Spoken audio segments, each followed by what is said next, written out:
We've come down today to Paul and Kitty's enclosure, and with me is Kat, who's the team leader of our Gibbons section here.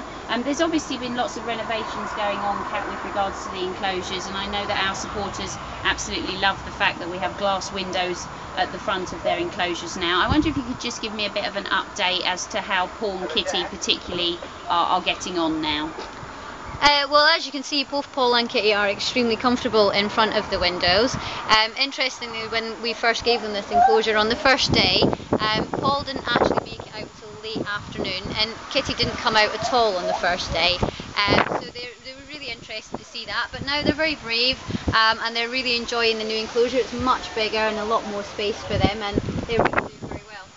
Now, a lot of our Facebook supporters obviously like to send in presents and gifts for certain individuals in the park, so if anybody wants to send something in for Paul and Kitty specifically, what kind of things do they like? What do you like to give them as treats? Well, Paul is an extremely playful gibbon, and he loves toys.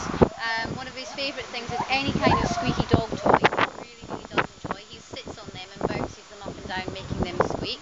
He also enjoys things that he can tickle himself with. So anything kind of like feathery or something, you'll see him lying on his back and tickling his tummy with things like that. Kitty is much more food orientated. She does enjoy in particular things like dried fruit. She really does enjoy that. She's not so playful as Paul, but she will play with the odd ball perhaps. Now, obviously this enclosure used to be home to Alex and Mikado. How are they getting on now? Alex and Mikado are in the centre of the house now, so it's just given them a slightly different outlook on life. They've got some different views, and they can see the orang nursery a lot better over there as well. They're doing brilliantly well. We've given them a little bit more furniture in the enclosure, obviously, for Alex. And Mikado is now, I mean, he's 4 years old, he is full of energy, and he is constantly playing and showing off and just generally loving life. I just have one last question for you, and that is to do with Kitty sucking her thumb. It's something that obviously our supporters have commented on. I just wondered why you think she does that. Is it just a comfort thing? What do you think?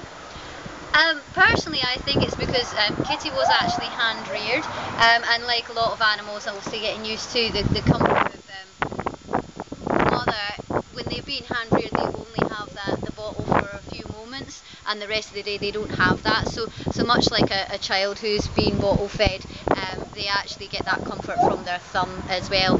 So she seems to have done that for most of her life. Doesn't seem to do her any harm though. Just one more question, Kat, and you're probably the best person to ask this. A lot of our supporters are very particular about who they support and who they like. For some people it's just the chimps, for some people it's just the orangs, and for a very small, sadly, amount of people it is the gibbons. Why do you like the gibbons so much? The gibbons are absolutely fascinating. They are a real challenge to work with. Every single one of them has their own very unique personality, and they're very judgmental gibbons.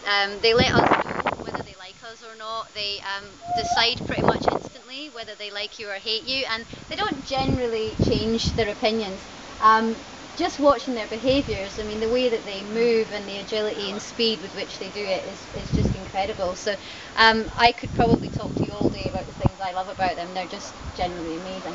So certainly, as anybody who's looking to adopt at the moment, please give the gibbons a chance. They really are absolutely fascinating creatures. We've got many different species of gibbons here at the park, and we'll be bringing you more updates on the different individuals as the weeks go by.